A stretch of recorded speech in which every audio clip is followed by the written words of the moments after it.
Canada officially has a new prime minister. Mark Carney was sworn in today and already has a lot on his plate. The former central banker inherits the office during a trade war with the U.S. and an expected federal election. Mr. Carney replaces former Prime Minister Justin Trudeau, who announced his resignation in January, but remained in power until his party elected a new leader. A general election is expected to be triggered in the coming days or weeks.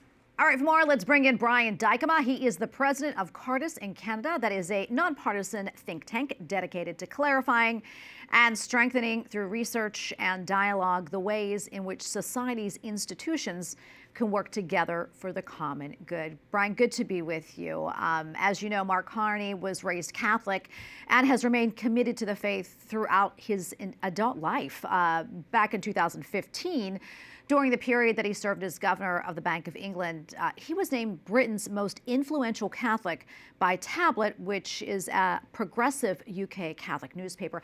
How do you think his faith has influenced his politics? Well, I think it's quite clear that it has in a couple of ways. One, just in the question of personal piety, my understanding is that Mr. Carney is regular attender of Mass, which is one of the things that we as a research organization would use as an example of somebody who is faithful. So there's the personal piety side of things.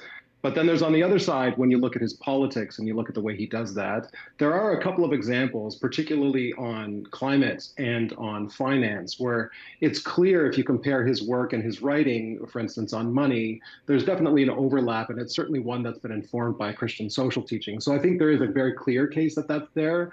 I think there are some questions that remain yet, questions around other areas of Catholic social teaching. Of course, it's a broad and wide area of social teaching on social questions. And then there's also the question of like statecraft. How does one conduct oneself as a leader? And I think those are open questions for Catholics looking to understand the extent to which his faith informs his politics. But it is certainly there, and it's certainly something worth taking seriously.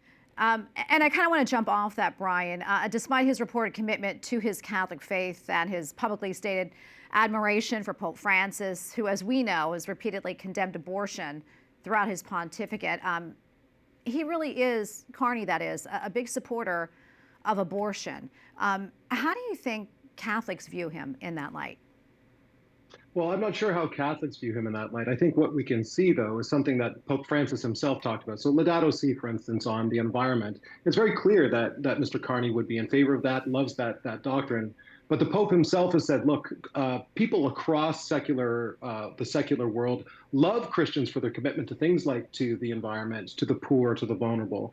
And yet they have questions when we are faithful in other areas of life. And I think Catholics it's fair for them to ask those questions about Mr. Carney's commitments on other things. And I would say not just on questions related to abortion or other areas of life. Canada has a regime that is perhaps one of the worst in terms of euthanasia in the world. We still don't know his position on that. It's certainly something that would be out of line with Catholic teaching and on very basic thing, and something that applies not just to the aged or the unborn, but to the very vulnerable, including the disabled in the Canadian society. And so those are real questions, and I think those are questions that not only Catholics, but the rest of Canadian society should be asking of Mr. Carney, and that Mr. Carney should be asking of himself. To what extent is my commitment to the Catholic faith being made manifest in my policies? And I think if he were looking for a place to start, he could start with Canada's quote-unquote MAID regime. And I think that many Canadians, religious and non-religious, are concerned about that. And I think for him, that would be a good place to start to establish that connection there. Well, we'll see what comes of it. All right, Brian, thank you so much. We appreciate your time. God bless. My pleasure. Thanks for having me.